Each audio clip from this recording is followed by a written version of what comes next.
Տեստոստերոնը արտադրում է եւ կանանց եւ տղամարդկանց մոտ։ Մինչեւ ասելը հորմոնը ու մոտ ինչքան է, բնականաբար, քանի որ դա արական սեռական հորմոն է համարվում, տղամարդկանց մոտ դրա քանակությունը ավելի շատ է, կանանց մոտ ավելի քիչ եւ ընդհակառակը կանանց մոտ էստրոգենները, այսինքն նրանց հիմնական հորմոնը կանացի ավելի շատ է, քան տղամարդկանց, բայց կոդավորված օրգանիզմը դա արտադրում է։ Ինչու՞, որովհետեւ տեսեք, շատ հետաքրքիր շղթա է։ Այդ այսպես կոչված մենք բժիշկները սահմանում ենք խոլեստերինային օղակ, այդ նյութը, որից պետք է ստեղծվեն հորմոնները։ Այդ օղակը սկզբից առաջանում է կանանց սեռական մի հորմոնը, որտեղ կանայք ունեն երկու կարգի՝ պրոգեստերոն եւ էստրոգեն։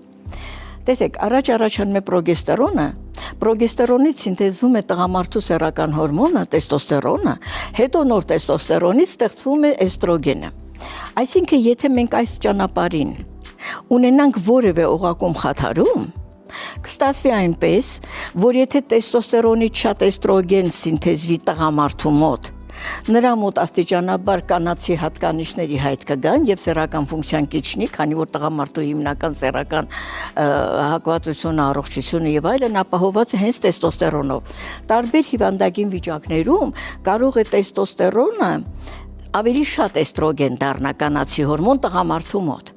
Եվ ընդհակառակը կնոջ մոտ ավելի շատ տեստոստերոն մնա քիչ դառնա էստրոգեն։ Եվ կանանց մոտ կլինի խանգարումներ կլինեն, եւ տղամարդու մոտ էլ իրեն հերթին կլինի խանգարում։ Այսինքն կանանց մոտ էստրոգենը, կանացի իսկական հորմոնը կպակասի, բնականաբար դա կանդրադառնա թե վերարտադրողական ֆունկցիայի վրա եւ թե այլ